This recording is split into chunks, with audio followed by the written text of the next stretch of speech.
All right. Everything is green. And welcome once again for the last 3-5 book that we're actually going to be looking at for quite a while. Uh, the Dragon Compendium. I'm Vincent. I'm the Krampus. I'm Shiv. I'm Hunter Rain. And I'm Vincent. So, yep. Hold up, what do you mean the last one we're looking for a while? This is clearly volume 1. Yes, this is volume 1 of 1. One. Wow. The odd part of that is this was 2005, and I'll get into that in a second. So I can actually see them thinking they might actually get another volume out of this. Got another one. Yeah, Yep. because I don't think they had 4th edition planned at that point. But yeah, Dragon Magazine was started in 1975 by TSR, sort of. It was initially called Strategic Review until being renamed Dragon. And it ran during an era where magazines were far more relevant than they are today, and were until they were eventually acquired by Wizards of the Coast, along with Dungeons and Dragons in general. But in 2005, the publishing rights for Dragon Magazine was given to a company specifically founded to make Dragon Magazine, Paizo Publishing, who kept publishing the print magazine until 2007, when Wizards went digital with the magazine and took it back, publishing the digital version until 2013, around 5th edition, and D&D was being made, basically. The book itself This book itself actually came out in October of 2005, the same month as Heroes of Horror, but it is a bit of an odd product and goes well with talking about Pathfinder First Edition, which is why I saved it for last partially. I also had the wrong first printing date initially, so I had it way later than it actually was. But, in any case, this book is a collection of different crunchy bits printed throughout the history of Dragon Magazine and modernized for 3.5 D&D, making it look not dissimilar in format to a player's handbook expansion, and starting with races. So here, Diabli, who hail from a demiplane close to the Far Realm called the Demiplane of Nightmares, are chaotic outsiders who continue the fine tradition of by no means justifying a level adjustment. That's not Diabolus. Where's his wings? Where's the lamp you free him from? This is Diabolus, not Diabolos. Let's see. I know. Does this race have a +1 natural armor bonus? Because that's enough to give you a level adjustment there, book. No, that's a strange part. They don't even have a level adjustment. Or, sorry, not a level adjustment. They don't even have a natural armor bonus. It's like they do have a tail attack. That's the best I could figure with this one. The even odder part is, of the races we're about to go over, this is the most recently made one. So they even have less of an excuse of not knowing how to make their own game, because it's like +2 racial bonus on saves against spells and spell likes. Dwarves just have that. Like they need an excuse. No, I mean, I can always point to blues as why the fuck does this have a level adjustment? Let's next race in here. Diopsids are Underdark bug people who are often mercenaries, hire themselves out to get a hold of metal weapons and objects, which they love. They have a decent amount of natural armor, wings that only let them glide, and an overly complex set of rolls for their extra limbs. And of course, a +1 level adjustment, but here it's actually kind of a little bit more fair. There's like a 4 natural armor on this, back to the whole. They kind of sort of have an extra set of arms, but it's not as good as a normal extra set of arms, and don't think about it too hard. They can dual wield two-handers. They can dual wield two-handers. Not well, but they can do it.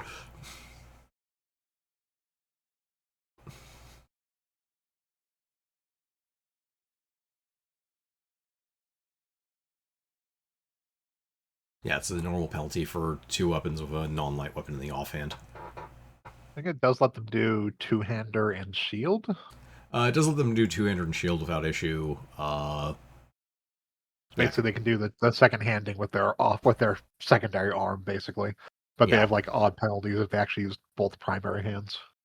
Yeah. Or use stuff in their off hands while have using both primary hands.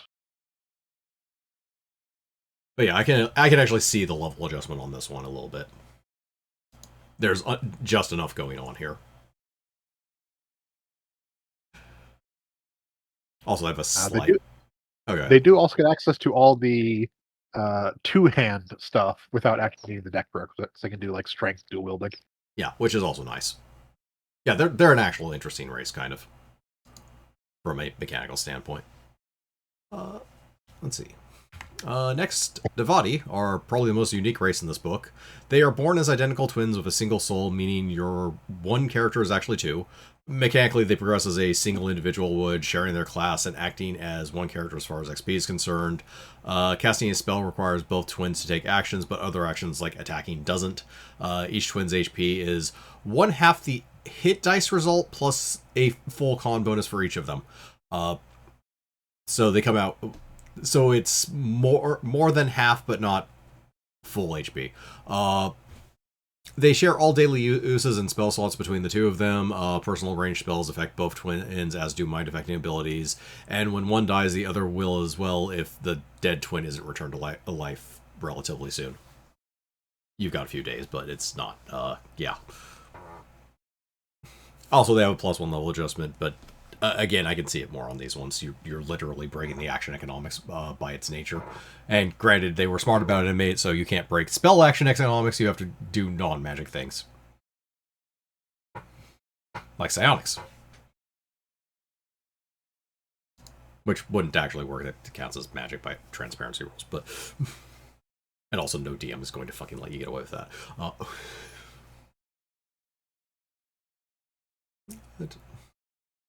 Let's see. And next, let's see. Lupins. Dog furries who are either descendants of werewolves or who became werewolf hunters after rejecting the nature of their kin, or the product of humans and gnolls who descendants of werewolves who decide to become werewolf hunters after rejecting the nature of their kin, or alternatively, they're the product of humans and gnolls who decided to hunt werewolves as a way of becoming accepted by their neighbors. Who knows which one of these is true, and no one cares. They are also the first race in this book without level adjustment. Unfortunately, they don't have much else going for them either. They have the sense of smell.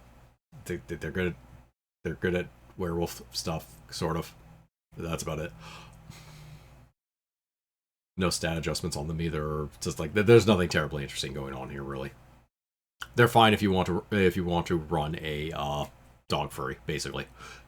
Yep.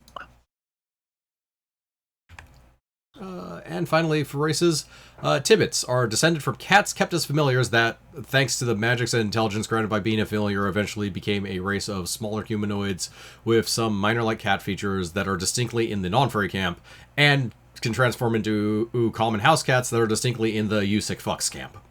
I was about to say. Across the you sick fuck threshold. They enter the other version, other Khajiit race. But the one thing that everyone forgets about the Khajiit. Oh, you got the cat men, and then you have cats. Ah. Well, you know. But yeah, as far as small races are, they're basically a small race. They're almost a variant on halfling if you squint hard enough, basically. Except they turn into cats. Nonsense! I don't want to launch one of the catapult over a mountain. Why would you not? Catapult? Exactly. I'll see myself out. Please. No, wait, come back. Yep. All right. Now let's get into the fucking nonsense. The standard classes in this book. Starting with starting with Battle Dancer here, originally from 2nd edition. It is a Dancy Charisma monk. So the Battle Dancer does the unarmed strike thing and the unarmed AC thing, but it uses Charisma instead of Wisdom to add its AC. It doesn't get Flurry of Blows, instead it just has a full base attack bonus. Also eventually gets a plus 30-foot movement speed, which is nowhere near what a monk gets. But they also have standard action that lets their unarmed strikes count as magic, and eventually one of their alignments, as well as special material choice, and dances, which do things as long as they have ranks and tumble, with the follow-up question of why the fuck wouldn't they have ranks in Tumble, but continuing. So the dances let you give a bonus to all within 30 feet versus fear, activated as a move action while threatened. Tumble at normal speed without the penalty, so you only need to be able to beat 15s plus a bit for random other obstacles. Move over liquid surfaces without sinking or taking damage. A DC 20 tumble check to pounce, which is level 11. Oh. And probably easily their best class feature. A standard action that attempts to tumble into an opponent's space, make one attack, then leave that space, which also gives the target a -2 AC and prevents them from making attacks of opportunity until the dancer's next turn. They also get a fly speed equal to their land speed with average maneuverability and a +4 attack plus the bonuses for charging become +4 to attack and +2 damage when targeting something below themselves. And the capstone, Dance of Death. A full round action. As a full round action, they can do a DC 35 tumble check to add 2d6 points of damage against a designated target within 30 feet and auto-confirm crits against them with no duration listed on this effect. So for the rest of existence. Yep. That doesn't sound like a bad class, honestly. No, it's actually fine. It is actually fine. I will note the flight is at 17 and the capstone is a capstone. So it's honestly, they moved the flight down, it'd be great. And you do get pounds at like 12, so yeah, or 11. 11, yeah. With a DC 20 tumble check, which at that point you just auto pass. So so at 11 you have to disable someone attack of opportunities. at 11 you have 14 from skill alone. Then you have whatever dex you have. Plus whatever your dex is, because you're still dex based cast. More than likely. You can technically do strength-based, but yeah, you're probably doing dex because it still adds to your AC as well. And like you need to be unarmored for the AC bonus, if I remember correctly. So yes, you do.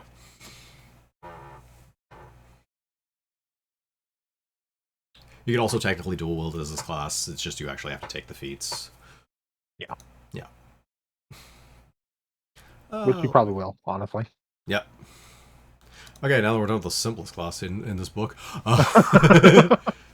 Right. On to a class that comes from first edition, Deathmaster. A spellbook arcane evil fullcaster and minion of Orcus that gets the ability to cast an armor so long as they use blood they got from an intelligent creature sacrificed to Orcus as an extra material component. They also get Rebuke Undead minions, their own annoyingly large spell list, a defensive ability that forces intelligent undead to will save or not be able to attack them for 24 hours.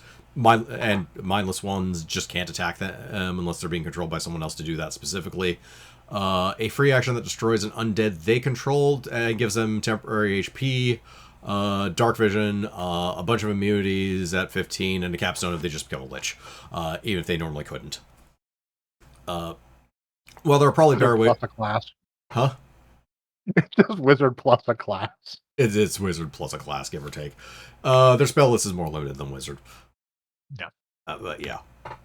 Well, there are probably better ways of doing the spell list. The wizard spells, literally this is just wizard spells of certain schools plus the inflicted harm spells, basically. And ink casting with charisma abilities is kind of annoying, but they're powering turns and rebukes. The other thing being, this is also one that has rebuke, so you can actually do divine meta magic with arcane spells here. Yeah. Yeah. So, this is a full arcane caster with good spells on its list. You can't really go It's that fine. wrong. Yeah. Like it works. Yep. And then there's that crap. All right. So another first edition class, the Jester, which is a bard, and you could have just said it has the bard spell list, but no, it has its own fucking spell list. So anyways, last week. yes, we did.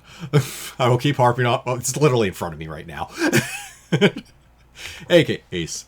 So it eventually gets a +5 dodge bonus to AC, bonus feats of deflect arrows and snatch arrows, contingent on having ranks in perform comedy, which you fucking will. As is their bard music equivalent also needs ranks in perform comedy, shocked and amaze. So Jester's performance, which they can use once per day per level as a standard action, maintained however the ability says it's maintained, it's either a move action or free action. This works pretty much the same as bardic music. But it also prevents them from casting while they're doing so. So these abilities consist of Fascinate as a bard, Inspiring Quip, which is an immediate action usable after being missed by an attack that gives all within 30 feet a +2 morale bonus to hit the attacker until the end of the encounter. Taunt, which forces something to make a will save or makes the target come after the jester directly, giving them +1 attack but -2 to AC, and is also a free action to maintain. Camping Performance, which improves a fascinated target's attitude towards the jester. Is that actually called Camping Performance, or did I get Calming Performance? Thank you, autocorrect. It's like, that can't be the name for that. Improves a fascinated target's attitude towards the jester. Buffoonery, which is a will save or the target loses their dex to AC as a free action to maintain, though they get a new save every round. Vicious Lampoon, which is an AoE will save or -2 on all D20 rolls. That one's a move action to maintain. Vexing Dialogue, a once per encounter per target ability that forces an opposed perform comedy versus concentration check if the target wants to cast a spell or use a supernatural ability for 1 round. But it still serves a spellcaster off for a round because your perform comedy is going to be fucking ridiculous. A will save or minus the jester's charisma modifier to attacks and saves maintained as a move action. Scathing Wit is that, sorry.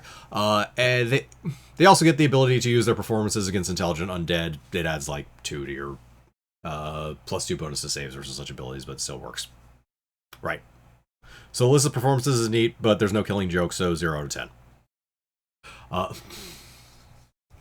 It wants a critic. If you run way too many bards and you're really bored of the bog standard bard stuff, I guess you could do this. Also, you might be able to twist your DM's arm a little bit and just let you use the fucking bard spell list, because no, there's not a difference. You don't even... Do they still get cures? That's the only... No. Okay, that might be a difference. Alright, just promise you're not going to take cures. Yeah, that was the only thing I was thinking of they might not have. Alright, now on to a Gygaxian class. Also first edition, obviously. Montebank! Oh, yeah, Montebank. So, manipulators connected to various dark powers in the Great Wheel cosmology and occasional hosts of Celebrity Jeopardy. They get to thankfully fit on one page. Let's see, they have Beguiling Stare, a standard action, will save, or the creature is beguiled until the end of the counter. So, Beguiled, which will come up later, is... the target loses Dex to AC, it has -2 on will saves and -5 on motives, and notably it requires a knowledge of the planes check to identify that you've used this ability on them. So you could try using this ability, and if it fails, they're not going to be angry at you. Unless they happen to have knowledge of the planes and know what the hell's going on. They also have Mark of Damnation that makes them harder to resurrect, basically. They have to make diplomacy or bluff or diplomacy checks. Yeah, DC 25 bluff or diplomacy check to return to the living. Trap Finding. An eventual 5d6 precision damage against targets that they either faint or are beguiled. Various... Not precision damage. It's not precision damage. Can't use ability of range weapons, nor they can use a deal on... Oh, you're right, it's not precision damage. I think I misread that paragraph. They can't use it with... It has to be used with melee weapons, and they can't deal... Oh, wait.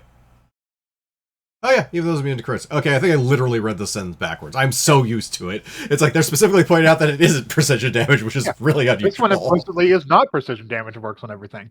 It has a very limited use case, because they have to be beguiled or you have to faint against them. But yeah. So if you've managed to figure out fainting well enough... It also doesn't scale that much, but that's a different matter. Yeah. Let's see.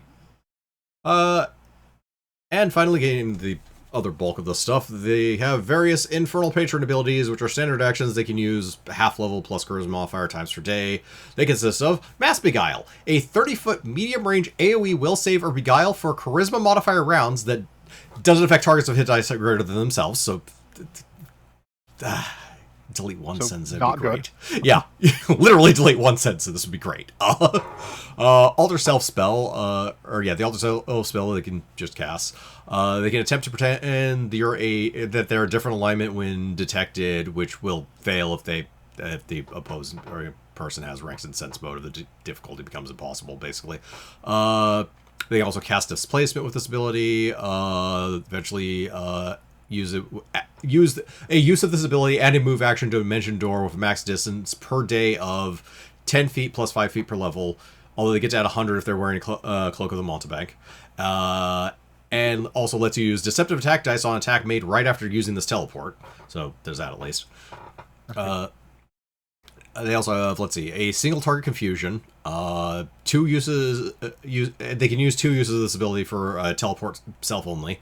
Cast Mislead, which is a combination of the Mislead spell, which is a combination of basically invisibility and illusionary copy of yourself. Although that is a level 20 ability, even though that's like a level 3 spell, along with the Capstone. Aspect of Damn, which gives you the Half Fiend template and makes you a willing NPC pawn that is teleported out of the plot. Your Capstone is your... yeah. Capstone is congratulations, you no longer get to play this character. So, Beguiling is way too clunky in ability and allows a save to avoid, which cuts further into this class's ability to do anything resembling damage, honestly. So... I would still say just run a rogue, even with the fact this does actually work versus things. But all right, Savant, another first edition one. A jack of all trades, including jack of all trades, that gets 6+ int skills with all skills as class skills, martial weapon proficiency, light armor proficiency, and shield training, trap finding, 3 sneak dice. Academic lore, which is nerdy bardic knowledge, and also allows for a second check if you also have the appropriate knowledge skill. Basically, you can roll this and the knowledge skill. You have both of them. The ability to sort of share ranks with close-by allies with a list of chosen skills. 4 bonus feats. Literally any feat. Okay. 4 levels of int-based arcane casting beginning at level 5 using memorization. Not a spell book, they just memorize it from the spells they know. They learn 2 spells at each level. And 4 levels of wisdom-based divine casting starting at level 10, and again using memorization and learning 2 spells per level. Because this is player's handbook spell casting, the magic part of this class, this character is limited to utility spells, though that can be fine if you want to make a useful, like, I don't know, 5th wheel character the DM leaves out of combat math. This isn't the worst class for that, but it feels like it falls just short of something useful, honestly. It's one of those things where if this book actually came out significantly after like the spell compendium and like and they decided they could use spell compendium spells, you could probably find a lot better stuff for them to cast than what they actually have. Yeah. Also, I think there are 4th level spells. Let's see. 4th level divine spells are at 18. 4th level arcanes are at 15. I think the arcane... I don't even get that many. Yeah.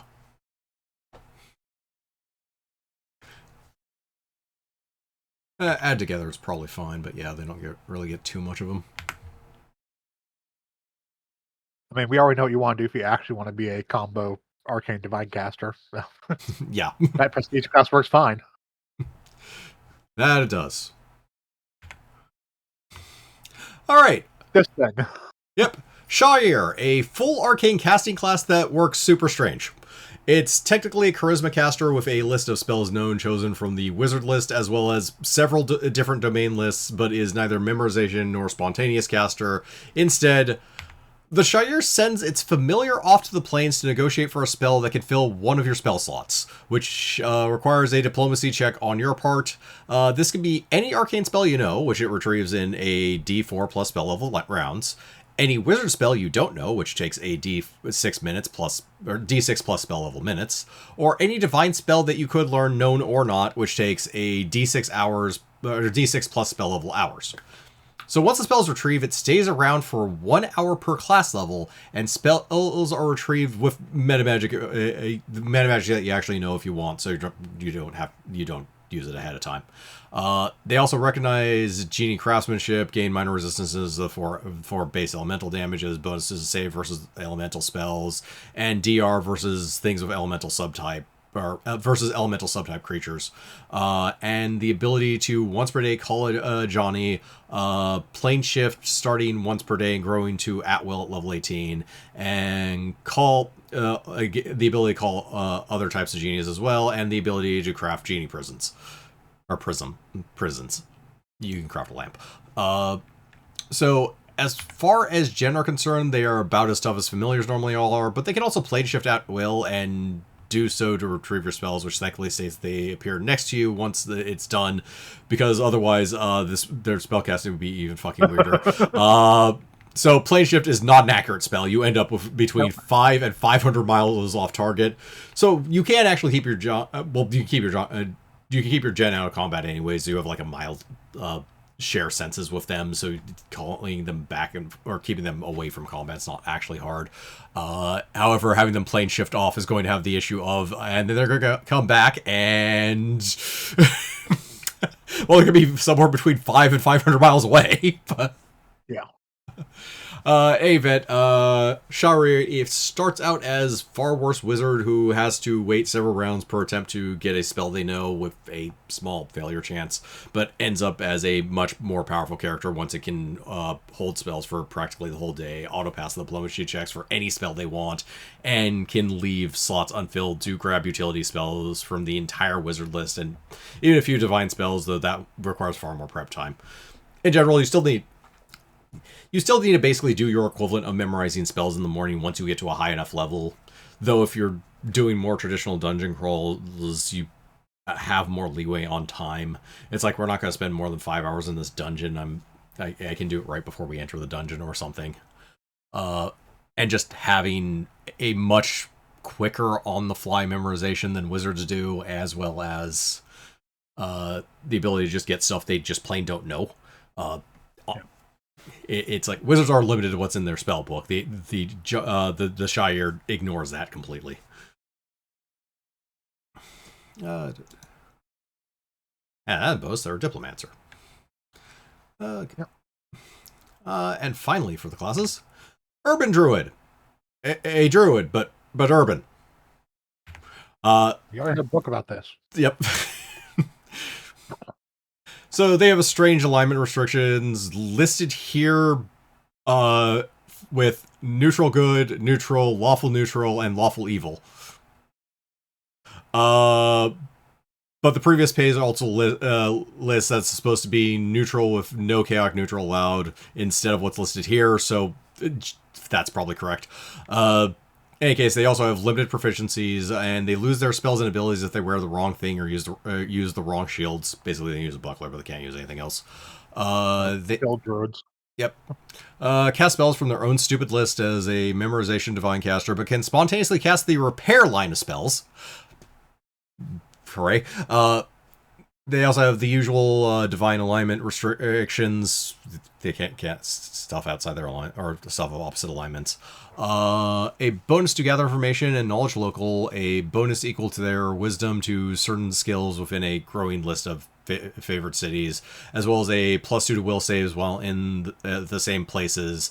Urban themed animal companion, a bonus on rolls made to move through the squares of hostile creatures, +1 to fight in spaces as wide as themselves and ignoring cover when attacking around corners, immunity to disease, urban shape, which is wild shape but humanoids and things from the urban companion list, but eventually adds objects, inanimate objects, and can transform into animated objects a couple times as well once they get to a high enough level, and an information network in your favorite cities that helps you gather information better.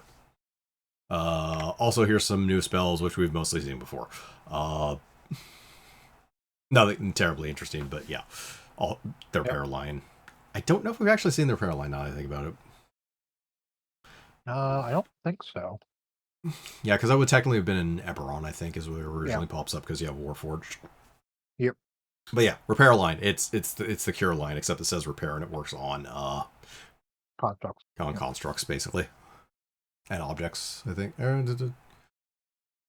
should work on objects. Transmutes. No, just No, it's just constructs. constructs. Yeah.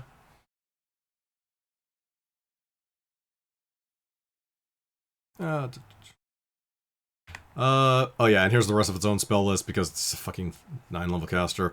Basically to ensure that it is a worse druid, which means it's still really fucking good because it's a druid. What do you... You have the limited list of things you can transform into, and transforming into humanoids is probably more abusable than I think. But humanoid is somewhat limited because it doesn't include monstrous humanoids, which are mostly where you actually get into good stuff. But I don't know, that might be something. Turn to a drow for no fucking reason. Alright. Now on to prestige classes. Starting with Aerial Avenger, the class for flyers. They get flyby attack, a damage bonus while flying, plus a d6 on diving charge attacks, increased maneuverability, plus 20 feet of speed, plus 2 to hit foes below you while flying, bigger range increments on range weapons while flying, a full round action that flies your speed in a straight line, doesn't provoke attacks of opportunity, and lets you attack each foe within reach of your path once with a probably minor penalty. You get -1 basically for target you attack. Which, who cares? Which eventually at level 10 adds Terrifying Shriek to your first attack, which makes a 50-foot area that requires a will save or they're panicked for a d4 plus 4 rounds if they fail. And that's just good. Doesn't exclude anyone. So if your party is immune to fear effect, that last ability is just good. You're right. And I can't say it doesn't have some offensive abilities here. You can technically start this. You can technically actually also start this class at level 3 if you can somehow find a fly speed. But otherwise, it does what it says on the tin. It's yeah. Yeah. Yeah, the eventual +3 on damage and +2. Yeah. Yeah, +2 composite bonus on attack. Just kind of makes up for the fact that was a medium attack bonus. Yeah. Yeah, overall comes out pretty decent. Alright. Arcana Path Monk. A rare Monk Plus class that gets, let's see, continued scaling with Flurry of Blows, unarmed damage, AC bonus, unarmed speed. So fucking everything. You're just basically a monk. They also get Clap of Deafness, a once per day per class level ability usable once per round when making an attack that, upon hitting, forces a fort save in the target, or they're deafened for a round, and it doesn't work on things immune to crits. Chop of Silence, same thing as that previous one, but mute for a round instead, on its own separate pool, by the way. These are not the same pool. Strike of Confusion, which is as the previous two, but a 50% chance of failure when a spell or when they try to use a spell or spell-like ability for 2d4 rounds. The ability to once per round deflect, raise, and energy missiles with a DC 20 reflex save to do so, which you're probably going to pass. Punches that overcome cold iron DR. Permanent sea invisibility.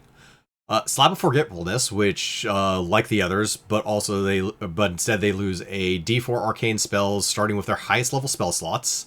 You can melee ethereal creatures. The ability to turn inflicted spell back on its caster wisdom times per day, which is more than enough, because that's probably going to happen like once. And the capstone, Sundering Strike of Oblivion, which is a great fucking name, but that's about all I can give it. Which lets you once per day, when you make a successful slap, the one that makes them lose spell slots, also makes them lose knowledge of the spells. Requiring a spellcraft check later to try and gain them back, with a failure forcing them wait until they gain a level to get the slots back. So finally, someone who makes these classes realized just how bad monks sucked and decided to turn it into a bucket of caster hate. In truth, this class probably falls off right after the permanency invisibility, but that's way more than I can say about most other monk prestige classes, honestly. As far as monk prestige classes go, it's perfectly fine. If you're actually trying to do monk as a just caster hate class, this actually fucking probably works. Yeah. Between their ridiculous speed, tumbled, you can actually get to a caster, and unlike other monks, you don't get to a caster and like, haha, I hit you for like a d4 plus 4 damage. Take that, caster. It's, haha, I hit you, and okay, now make several fortitude saves to see exactly how fucked you are when you try and cast a spell. Please make 4 fortitude saves to see how messed up you are, and or any spells you lose. Yeah.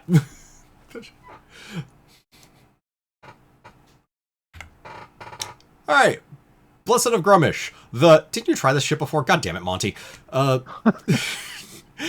It gets all martial weapon and armor proficiencies, plus class level luck bonus to armor class, or +4 depending on whether you read whether the text or the table is right. I looked this up later.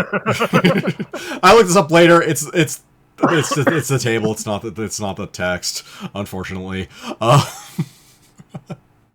Once per day, you can eventually do a full 3d6 extra damage on an attack that you decide before making the attack roll. A once per day gaze attack that forces a will save or -1 to d20 rolls for class level rounds. Once per day plus class level luck bonus to an attack, a single attack. Once per day gaze attack or for the fear of the spell for one target. Once per day double the number of attacks you make in a round. Okay, that one's good. Once per day, gaze, fort save, or bestow curse on the target, and the capstone, True Orc, which lets you, once per week, give an inspiring standard action speech that gives all orcs within 100 feet a +4 morale bonus on d20 rolls for 10 minutes. As far as I can tell, as far as I can tell, the target of one of the gazes can choose to avert their eyes for a 50% chance of not making the save, but will give the Blessed of Grumish cover, or close their eyes, which avoids the save but blinds them. How good this class is really depends on how good the Divine Blessing is. I already spoiled that one. It's like it's not a good class. It's not a good class. Like if the text was actually correct, it probably still wouldn't be a good class, but that's high. Gave you 10 AC and a bunch of shit once per day abilities. No, there's one. Still getting 10 AC out of it, but that's not true. The double the number of attacks you make in a round is not a shit ability, even if it is a once per day. It's only once per day. It is still only once per day, but I can't say that's bad. It's like the 3d6 is bad. And all the gazes are like. Though they're fill-in standard actions. They're not the worst things in the world, but eh. But you're clearly like a full melee combatant. You don't want fill-in standard actions. No, it's a range attack without being a range attack effectively. But yeah, regardless, yeah, just probably not good. Alright, Cerebrix. The Mind Magic Arcane Caster class that loses half its caster levels and gets... let's see, plus class level to intelligence checks to solve puzzles, riddles, and stuff like that. The Scent ability, for some reason. Once per day standard action that turns on or off rage on a target that provokes, that you have to touch them and will provoke when you're trying to touch them, and also allows a will save to negate if they're unwilling. Once per day free action to add half your class level as an enhancement bonus to your dex for class level rounds. Let's see, blind sense to 30 feet, immunity to telepathy and mind reading, plus half class level to all intelligence-based checks, at will 1 minute cast time clairaudience and clairvoyance, which is a long-range invisible sensor that lets you either see or hear, though it doesn't actually require a line of effect. So it's a scouting tool, basically. Blind sight to 60 feet. A twice per day convoluted series of rolls to try and make casters lose a prepared spell. I didn't even want to try and fucking explain it. Once per day standard action plus into AC and bluff, diplomacy, intimidate, and sense motive for class level rounds. And a capstone that gives you +4 versus mind affecting, fear, and sleep, as well as +int versus illusions. It loses 5 levels of casting and doesn't do something unique or amazing. So moving on. I know, I really like the ability to touch a barbarian and have them whoop your ass for trying to turn off their rage. Great class feature, 10 out of 10. I don't know, I see there'd be several issues with this. Alright. Fleet Runner of Ilona. Followers of that nature god. Not that one, the other one. So they get 5 divine caster levels over 10 levels. Martial weapon proficiency, armor proficiency, and shield proficiency. Plus 10 feet to movement speed. Plus 8 dodge bonus to AC versus attacks of opportunity that doesn't stack with mobility, basically doubles mobility, which is also prerequisite for the class. Third Ilana domain. Note, clerk is not a prerequisite for this class. Evasion. Your jumps are always considered running jumps. Shoot on the run, longer running, basically, you can just endure it longer. Improved evasion, once per day dimension door, pounce. Class level rounds of acting as if hasted as per boots of haste, basically. And the capstone, cheetah sprint, which is a once per hour, 10 times movement speed charge. So the beginning levels is nothing impressive, and 5 caster level loss is harsh if you're actually doing like a full caster. The backwoods are a different story as you get pounce and inbuilt boots of haste as well as a like 400-foot charge. Yeah, I could see like a paladin gladly giving up half their caster levels for pounce. Yeah, I could easily see that. They technically have a worse base attack bonus, but yeah, again, pounce. By 3 points, who cares? Yeah, exactly. Also, I did that calculation wrong. I wasn't assuming the fact that you also have boots of haste, so that's actually a 700-foot charge. Because you do effectively have haste built in, so you have 30 feet more movement speed to multiply by 10. In addition to the 10 the class gives you.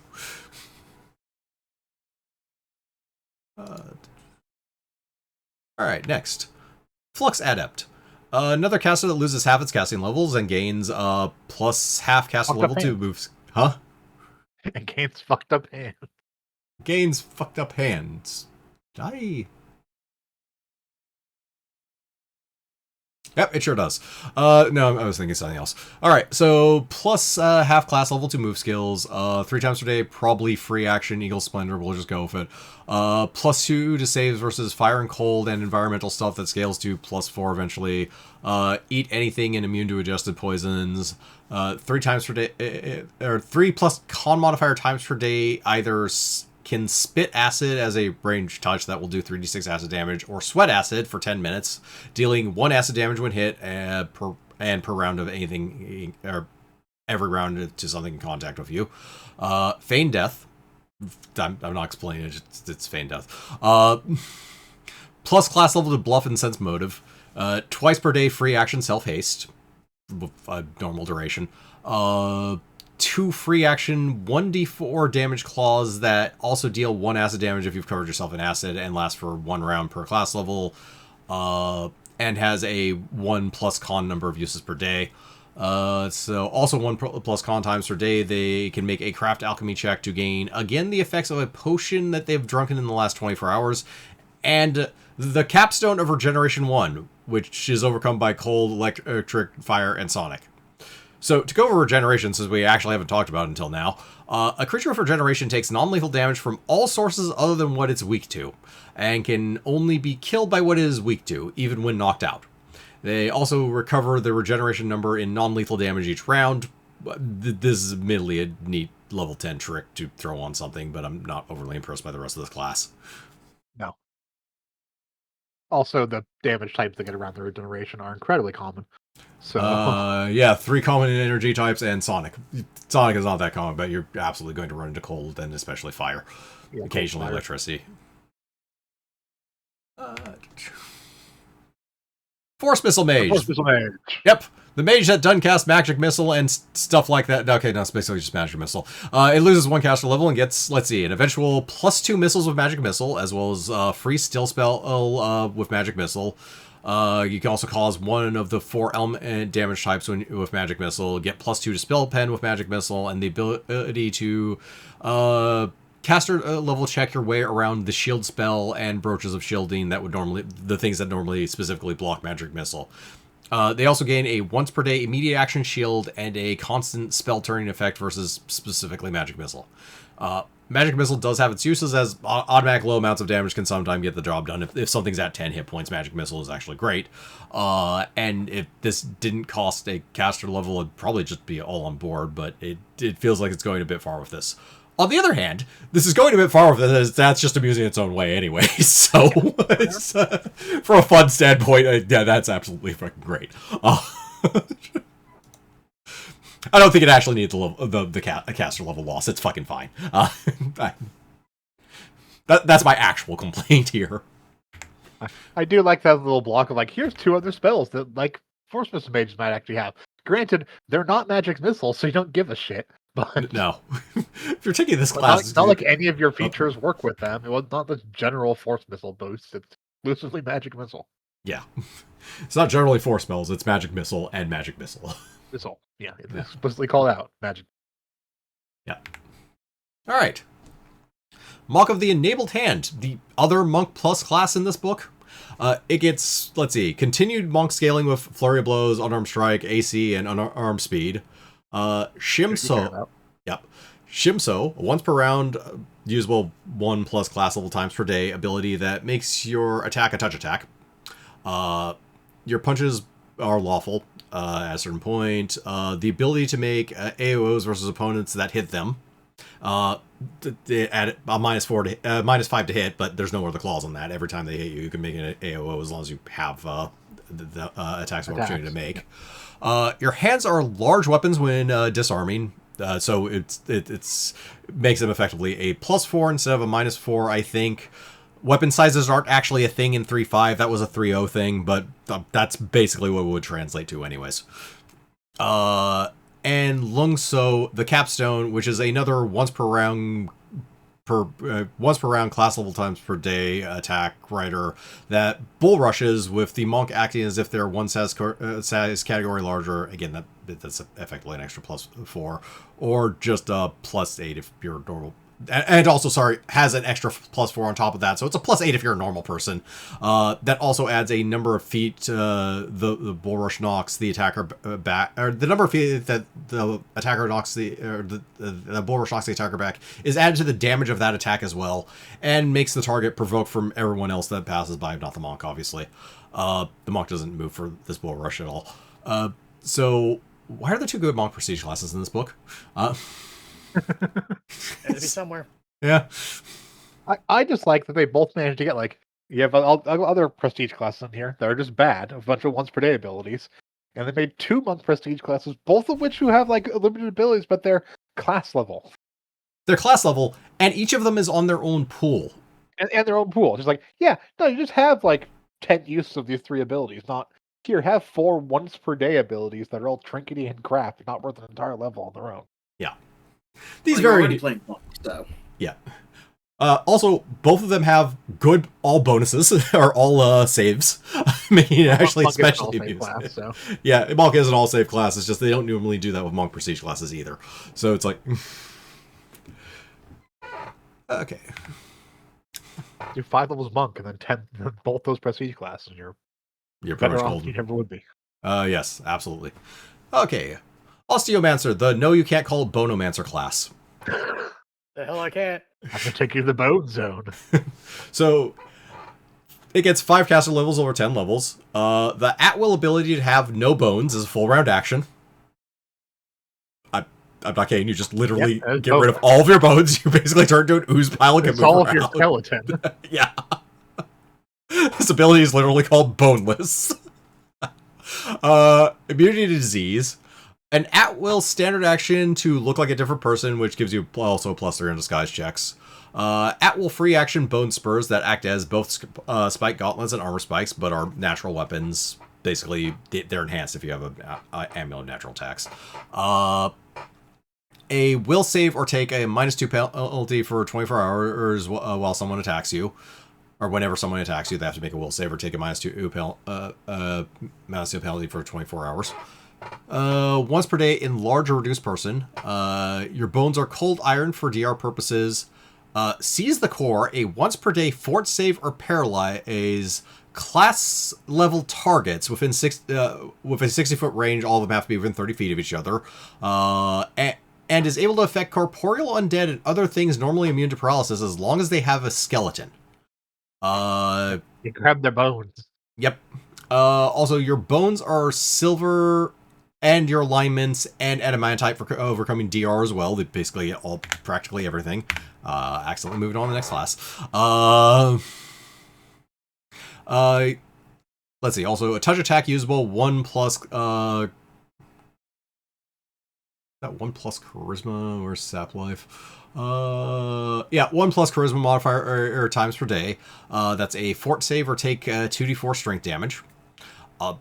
3 times per day fort save or become controlled by the Osteomancer with the effect automatically ending if given an obviously self-destructive command, and is again able to work on corporeal, undead, or anything with a skeleton. And the capstone, Osteophage, a once per day fort save or die from having your skeleton liquefied, or if you pass it, take 10d6 damage on a pass. So this class is a great example of how you run with a concept and actually create something amusing to run at the table. Yeah. This goes far and so hard I just can't hate it. It's like... Yeah, like I don't know who actually wants to be this, because that's like half caster progression. But conceptually it's fun. It's one of those gishy, like Marshall that dabbled into magic, basically. That dabbled into magic, so you get a little bit of progression. You fight with your bones. Yeah. And then occasionally you just turn a man into bones. Or not bones. What is that? You remove their bones. Yep. You turn yourself into not bones whenever you want. More and more bones. Alright. And finally, Shape or Form, the first prestige class in this book that asks the question, what if we just lost 4 levels of spellcasting instead of 5? So it gets the ability to once per day per 3 class levels change objects to similar sized objects, including magic weapons to other types of weapons of a similar size. For instance, you could modify you also get 4 instances of modify a self, a list of buffs that stack with themselves and can be taken more than once, which are, let's see, permanent buffs.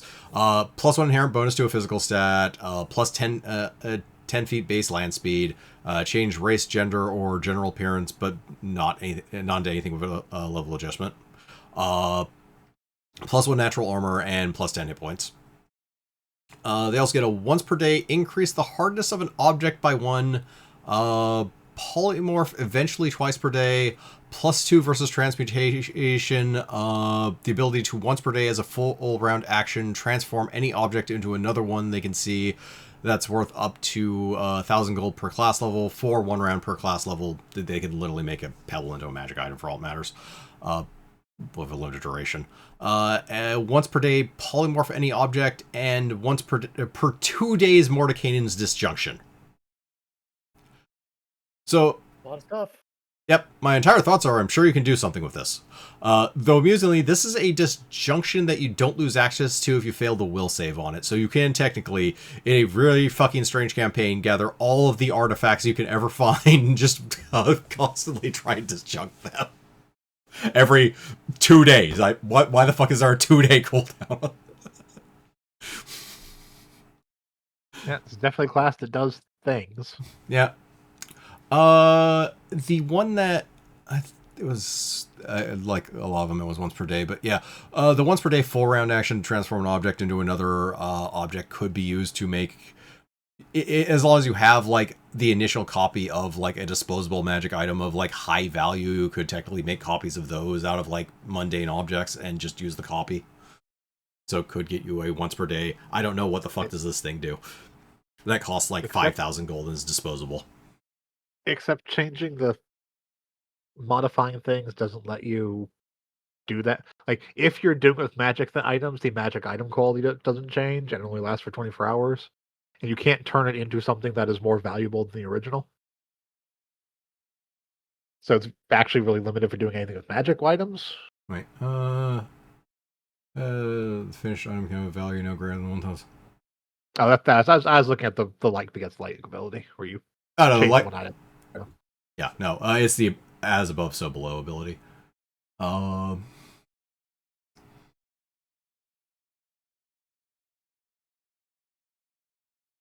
Yeah, that one doesn't actually have any guardrails on it, actually. Other than like actually having a 1 round per level duration. But if you're creating something that's a consumable, it doesn't matter. That's true. Really expensive potion. I mean, it's only once per day, though. It's really how useful it's going to be. I don't know. How much does a nuclear warhead cost? All right. So now the real question would be, if you use that to turn like some random object into a magic item of up to 10 grand quality, and then you use like begets like on that item to turn it into a different thing.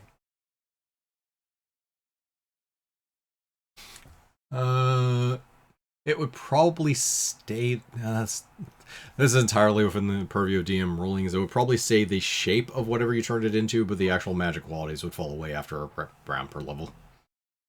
Yeah, it's weird. Yeah. It is weird. Alright. On to feats. Starting with all there are a lot of feats in this book. I didn't even put them on here, but like the summaries for feats is over 2 pages. Or the basic, yeah. The list, the general list of feats is over 2 pages. But yeah, these are the ones I found most interesting within the general feats.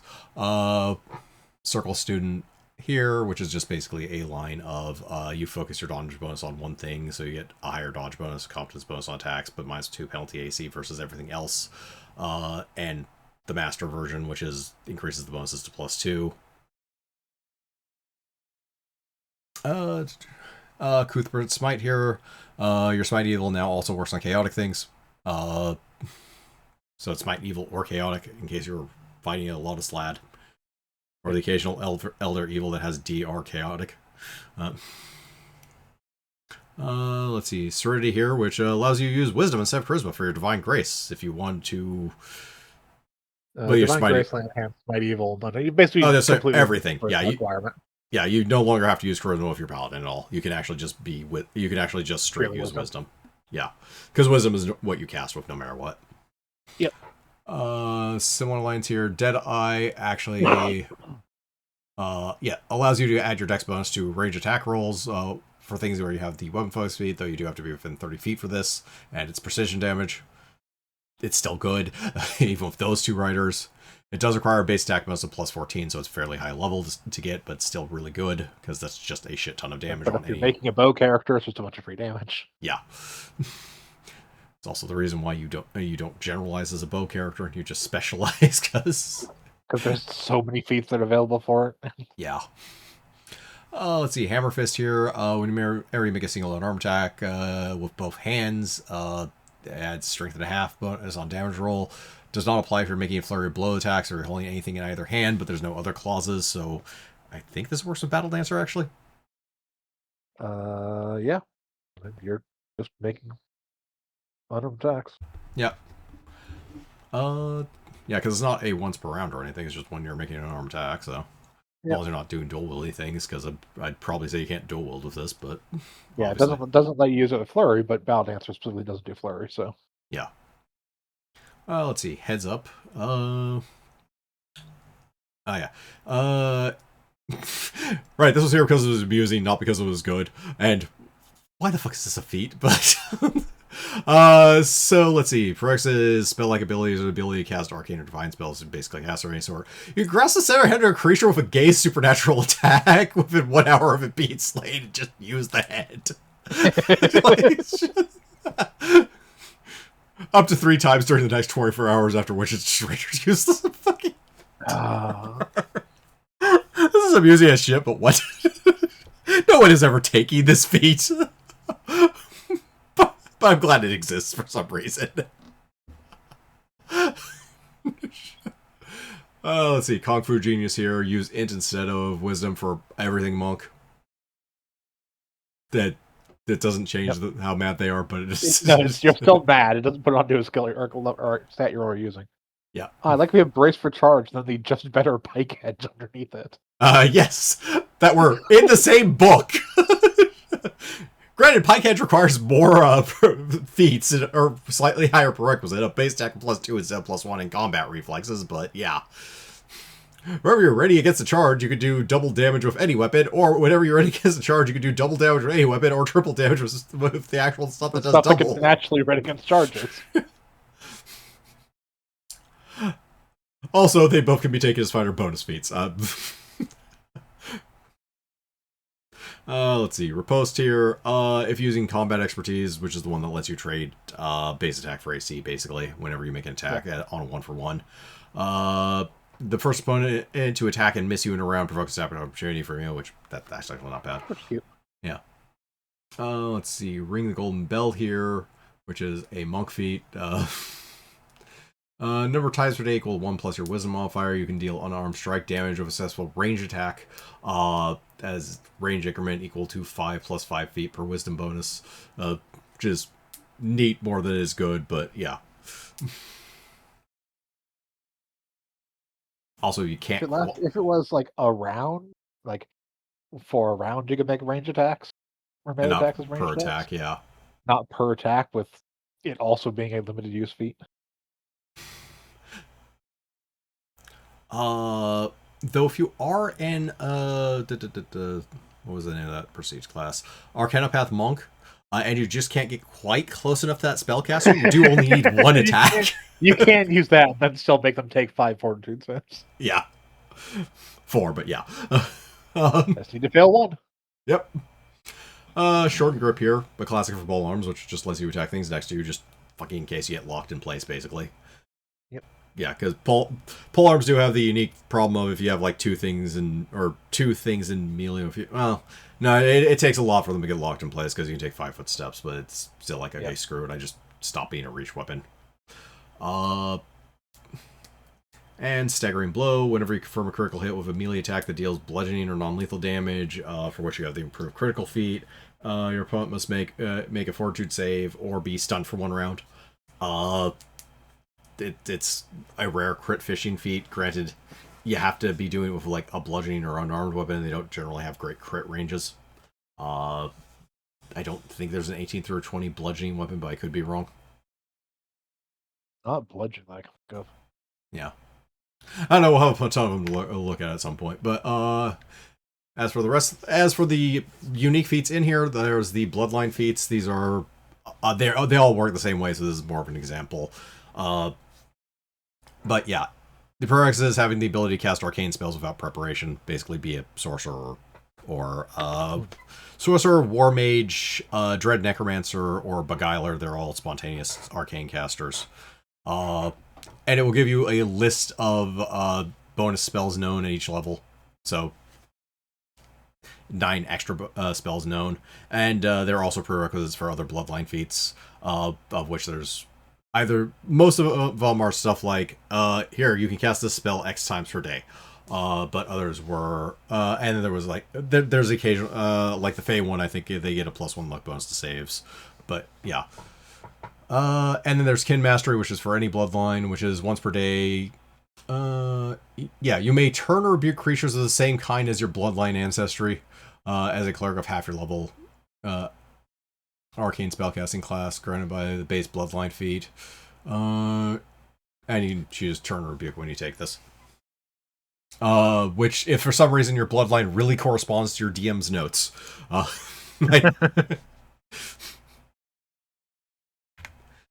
Alright, on to equipment and magic items.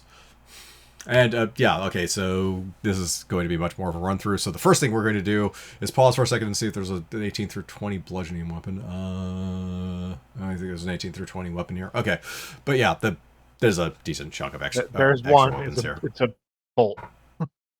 Yeah, it's the Shatter Bolt. For crossbows. Yeah. But yeah. Various weapons in here of various quality. By that I mean they exist. You might find something interesting if you really play Plenty of which all probably have special rules. Plenty of which all have special rules. Great Spear is notably the 2d6 two-handed piercing weapon. Yeah. Poleaxe is another 2d6 slashing or piercing weapon. Slashing or piercing. That's just plain fancy. And doesn't look like it has reach. So Heavy Poleaxe. I don't know. Okay, so reach is not. It might have reach. Let me double check. Because this edition doesn't actually have keywords like that written into the rules. Well, this does have like things with 1 have this weapon as reach. Oh, it does have that. Okay, yeah. Yeah, it has a table of little notes. Here's the equipment magic item section. Yeah, everything. I think I've gone over this before, but yeah, practically every single weapon in any of these books has an entire paragraph dedicated to it. Yep. And sometimes there's rules in that paragraph, sometimes it's just fluff. Usually there's one rule or another. There's no keywords, however, other than, yeah. Like, reach isn't even a keyword, that's just a reminder, basically. Yep. Heavy Poleaxe has reach. Okay. Nobody has an arc on that, but sure. I don't know. They didn't put the note on there. 2d6 reach weapon with slashing or piercing. That's fine. Yeah. It can also be rated against a charge for double damage. Yeah. Not surprising. Yeah. But yeah. Other things in this section. New armors. Armor. Yep. Including silk armor, which is really expensive. Yep. Yeah. New magic So items. like +8 dex. Yeah. +3. Light armor, +3 save. So it makes sense. Yeah. The aggregate, yeah, the aggregate AC is fairly good. Can't make it of a mithril equivalent, but that's the only clause there. Let's see. But yeah, magic items. They're magic items. There's no new armor properties. They're all just specific armors, which are, as usual, a lot of text and not generally worth reading even. Same with the weapons, although there's one weapon property which is amusing but absolutely not good. Yeah. So creature damage, so suppressing creature damage must make a DC 22 will save or lose the benefits of its spell resistance for 1 round, which is great. Except that's a fixed DC, and this is a +5 fucking bonus. Like, even if it's just a DC 22, a will save every time they're hit, it's at least at low and mid-level, well, especially at low, but at like mid-level campaigns, that's actually okay, but not for a +5 bonus. Oh, hey, look, it's one of the items. It's one of the items that brings up certain questions on how things work. Huh. Do physics apply to the real world, to the D&D world? Oh, the delving doves. Delving doves, yeah. Forgot that was a thing. So yeah, one of the random internet nonsense optimizing things was figuring out how far can you actually get this arrow shot. The basics of it is an arrow that you shoot, and then after it does its hit or miss, it transforms into a dove and then flies back to your hand or quiver to be usable again the following round. So remember that a round is 6 seconds. Mm-hmm. If you load up on like range feats, you can get your like 10 range bands that you have for using something like a bow out to having like range bands, like the feats and the weapon hands and everything. You can get range bands that are like 400 or 500 feet per band. So we're already talking about firing an arrow that travels a mile in presumably 3 seconds to have 3 seconds for it to turn to a dove and get back to you all in the same round. I don't see what the issue is. And That's then perfectly this normal. goes for, so that's like the base level thought of it. Then you get to things like, okay, what if I fire the arrow and then have a contingent teleport me to the other side of the planet? Because this thing still has to turn into a bird and fly back to me all in the same 6 second period. Does it go around? I it go feel straight like through? as the DM, I would say it doesn't make it to you. And then if it does go around the circumnavigate the planet to get to you, do you understand just how fast this thing has to be moving? the amount of devastation that occurs in its way because it travels around the planet to reach you again? What if you plane shift? Does it core through realities in order to get to you? Does it shatter realities and planar boundaries to return to you? It does that slingshot maneuver from Star Trek. I think I have already said what my Okay. my opinion as how I would handle it as a DM. Well, here's how you would handle as DM. You wouldn't. The only people who would actually think of this would actually do this in a game. This is I'm not playing this game with the people from the Large Hadron Collider's physics team. No, like I said, the answer simple is, well, it just doesn't make it back to you then. That's a boring answer. Yeah, that's the boring answer. It says it makes it back to me to be usable the following round. The dove slams into you at supersonic speed. Oh, I die too, no doubt. Depending on how far you went, it may actually be exceeding the speed of light. Thus collapsing the universe in the process. But yeah, more stuff in this chapter. Rods and stabs. Just more stabs, basically. Nothing too interesting from what I remember here. Especially on the stabs front, because they're just stabs. It's like, here's some charges, it does these things. Yep. And wondrous item section, as usual. Forever, the goggles of scrutiny were amusing. Yes. Oh, good for assassins.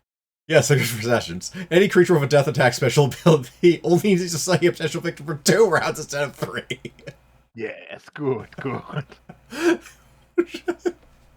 More power for my assassin. More incredibly small amounts of power for your assassin. Chapter 6, the classics. Just basic all the rules articles and or various talky things from issues of Dragon Magazine over the years. Starting with sample spell templates here. Yeah, the sample spell templates here, which for some reason I think I lost the slide on and don't care, so I'll actually go over it. Basically, they give you feats, or you get the templates for your spells via feats, and the templates themselves will add extra components to your spells, but they also add extra properties. Like Blood Leech here, for example, anything deals hit point damage uses an extra d6 points to living targets and heals you for that amount. It has a material component, so you're paying money every time you cast something with Blood Leech, but yeah. Very minor healing. Yep. And various things like that. Ghost Touch was another template, which is actually kind of neat. But again, these require a feat. They are also, more interestingly, so these were in a third-party expansion by Monty Cook called Arcana Unearthed and Arcana Evolved, which is the update of it for 3. Basically, that's the 3.0 and 3.5 version that was written by Monty Cook. Monty Cook actually did. Monty Cook was one of the original designers on 3.0, but has done a lot of independent work after that, and is also responsible for a great deal of interesting. We'll go with 3 third-party 3rd edition books. Of more relative recent note, he also made his own cipher system games. What was the base one? Oh, the cipher stuff? Yeah. Numenera? Numenera, yes. Yes. No. Numenera, The Strange, yeah. Is it Numenera? I think so. Because wasn't the...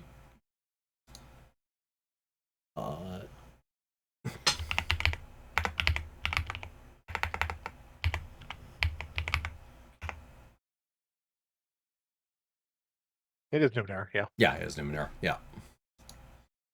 But yeah, any case.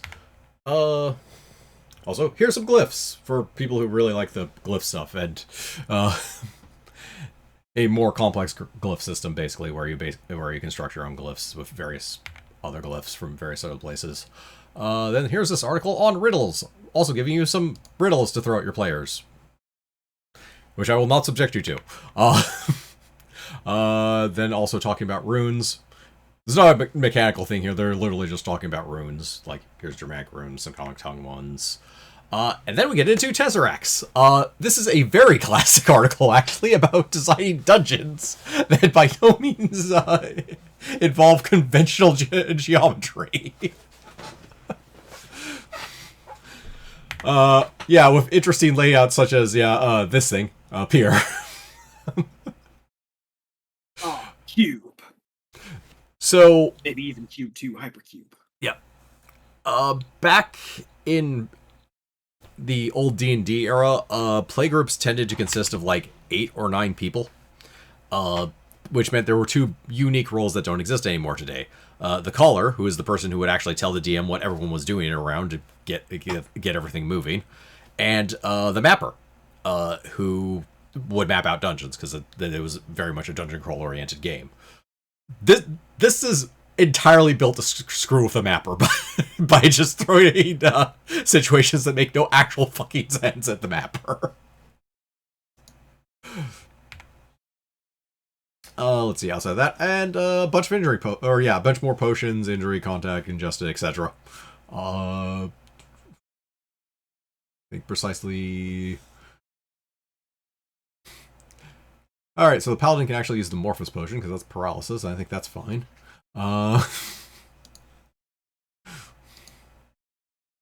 Okay, a few poisons are actually usable by paladin, technically. Alright, on to monsters. It's actually a decent chunk of monsters in here. Like this evil tree thing. Blackroot Marauder. Just, you ever want to attack someone with an ent, I guess. Other than, actually using like a treant or whatever. Bleeder Beholder, which is an interesting variant. Beholder. That bites you. Yeah. Instead of eyes, it has mouths, and it has no actual main mouth. I don't feel sorry for it. Yeah. Kesarua. Undead forms when dozens or more intelligently, usually defenseless creatures die in a single traumatic event. Victim just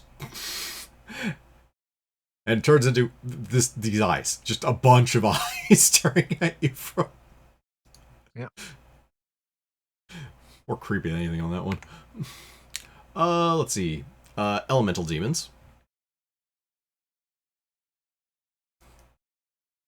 Very much abyssal creature. I can say air demon, like that isn't just a picture of a rock. Mostly is. So this is actually kind of interesting too when it comes to 4th edition. This concept will actually be explored a lot further, as elementals and demons are kind of closer in cosmology and concept in 4th edition. Kind of specifically playing on the name Elemental Evil a bit. Also creating demonically infused elementals, so along the same lines. Just its own template. And the dragons in this book. So there are 3 new chromatic dragons in this book. The lost siblings that are from the long forgotten sister and rival of Tiamat, probably, according to theory. Or that could be bullshit, but in any case, there's 3 more colors.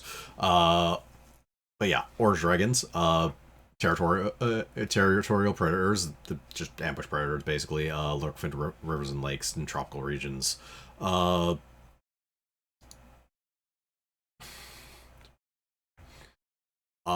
dragons, which are far more amusing. So, by the way, these are all evil dragons. I should probably emphasize. Chromatic. They're chromatic. Yeah.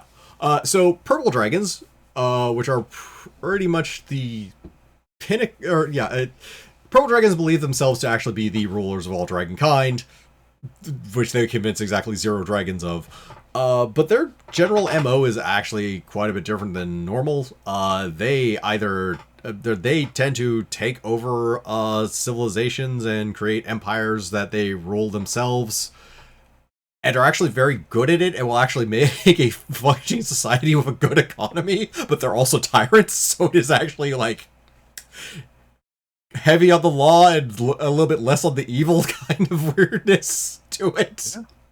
Because the nation itself is effectively theirs and their horde, so they actually do want it to be good and polished in a weird way, so they're fairly unusable, or fairly amusing in that respect.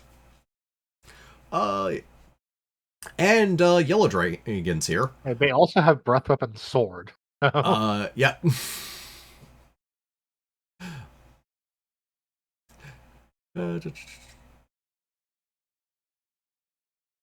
Yep, Blade of Energy uses a slash its enemies. Blade as well. That is amusing. But yeah. And the yellow dragons here, which are extremely agile dragons. noted for their grace and agility, especially when flying. That art is correct, by the way. They don't have wings. They just fly. Yeah, sure. Yeah.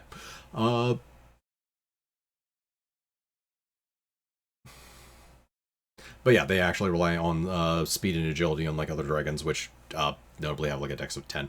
Of course, I didn't actually put their stats here. I did wonder what their actual... Did they mechanically make this? Yeah. Okay, yeah. So unlike other dragons, their dex absolutely scales as they go up age categories. It starts at 14 and actually goes all the way up to 34. Hey. Yeah. No. For comparison, purple dragons, and as a matter of fact, I will make this statement: all other dragons in existence, their dex. 10. They hit 10. Yep, it starts at 10 and stays at 10. That's why they are technically vulnerable to like a second level spell that does 3d6 cold damage. Yep. Or cold dex damage.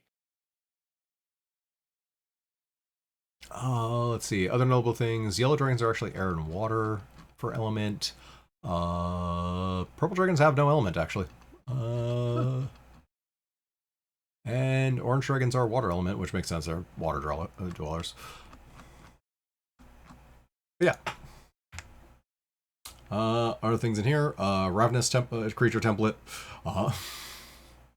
Add to any... Yep. Add to a corporeal undead to make it even more hungry corporeal undead. Seelie Court Fae, template to make a Fae of the Seelie Court.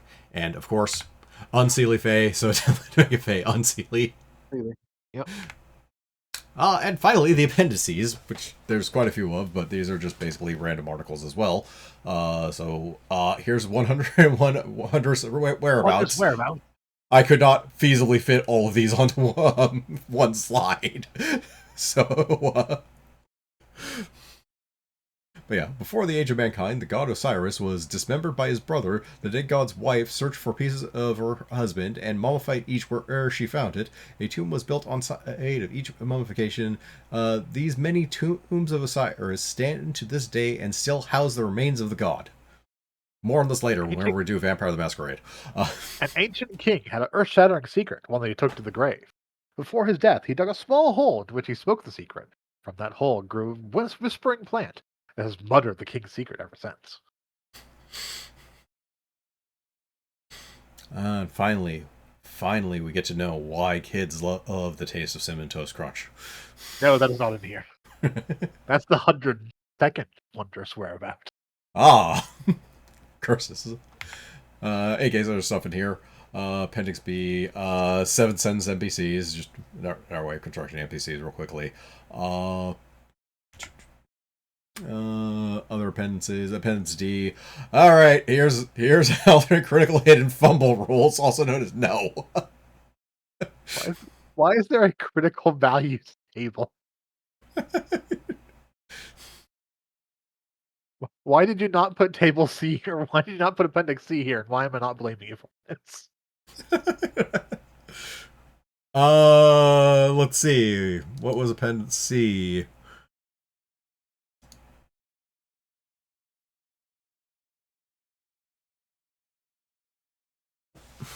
Okay, here's the title of it. Be thy die ill wrought, the chi square test.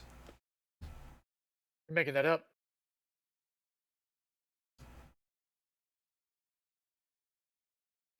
We're not making that up. I wish you had been making that up. That's why. I also didn't want to go over seeing all of these articles. It's about making chi squares to test die probability. That makes more sense now. Yeah. Not something you should bother with at the fucking table. These are random dragon articles, and they had to they had a lot of space to fill. They had to fill pages. Yeah. That's why they made a crit hit table. I mean, I'm surprised there's only one crit hit table, if anything. Yeah. So, as for a general opinion on crit hit tables, yeah, just don't fucking don't, especially fumble. But like, just don't. Like, missing is a bad enough penalty. You don't need to kick them in the shin while they've already missed one of their attacks. And critical tables invariably have two issues. One, they kind of get redundant, strangely enough, because at least this was a D100, I'll give it that, and there's a lot of high results that you're not going to see very often. I mean, you don't think there's something wrong of having a table where I roll a 1, so then I crit my friend, and also roll the crit table for the wound I do to him, causing him to, I don't know, have his throat cut and bleed out and die? Yes. I will give this a mild leeway if this was for a much more lethal version of the game, but even then, even by the standards of like old D&D, that's fucking bullshit. I mean, come the fuck on. Though granted, I can see some very amusing fumbles from from the monsters in the encounter, having them all accidentally kill each other. But that's But yeah, this cuts both ways, and the problem with crits and fumbles is this is going to hurt the players a lot more than it hurts the monsters, even if you think it doesn't. Even if you're applying it to both sides. Like, mechanically, this is almost invariably a nerf to the players. Possible decapitation is a crit result. Yeah. Also, for some reason, the highest things in the crit table are possible decapitations, which are just save or die effects. And do a ton of con damage even if you save.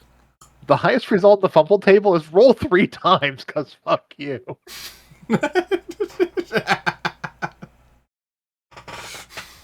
Which does mean it is technically possible for me to fumble and decapitate 3 people.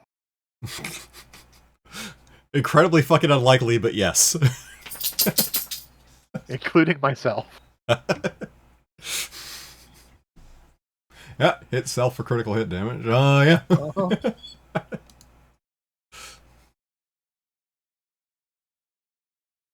Alright. Moving on. Appendix G. The pronunciation guide. Including with these @ symbols.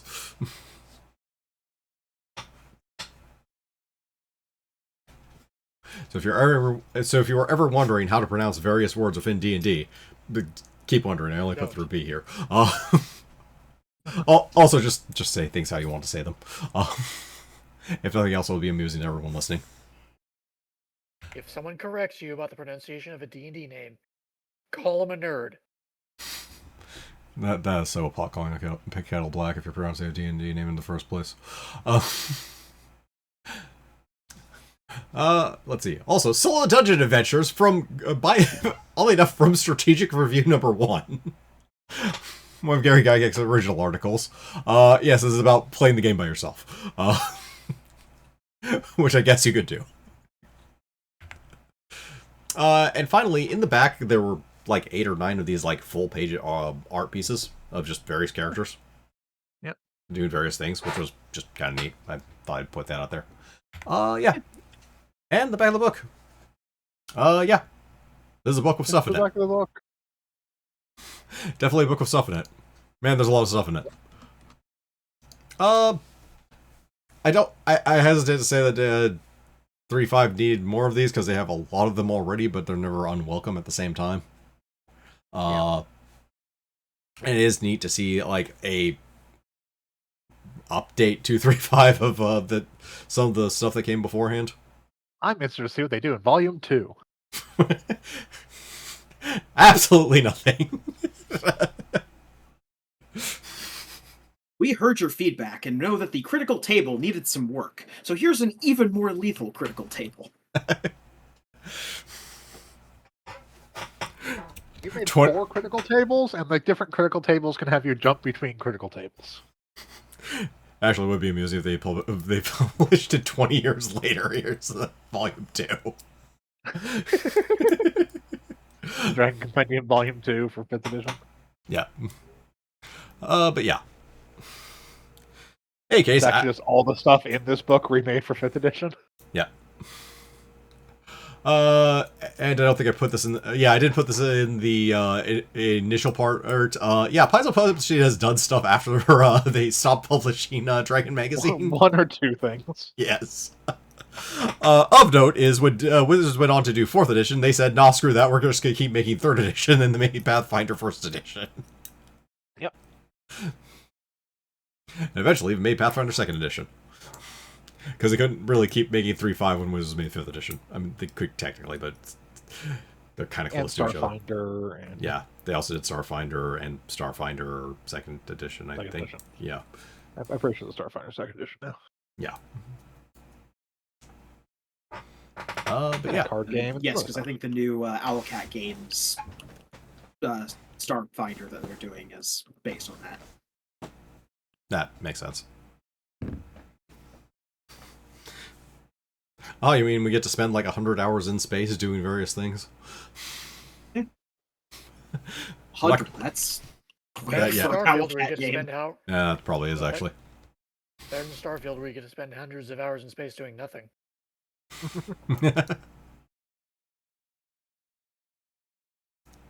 But yeah. And as I said, this is the last 3.5 book we'll be covering for a while. Mainly because we'd have to actually go into setting books, and those are kind of their own affair. Well, that's part of it, and part of it is I want to move on to other RPGs as well. Yes. Shocked and amazed. And aghast, and other things. But yeah. But before that, we have other things to do this week. So tune into other things for more announcements or not announcements. I'm not sure whether we're announcing anything. But yeah, in any case, we'll be... Anything? Huh? Are we ever announcing anything? I mean, we're announcing that we'll be back. Yes. In any case, we will be right back. Because we have one final chore to do with all these books.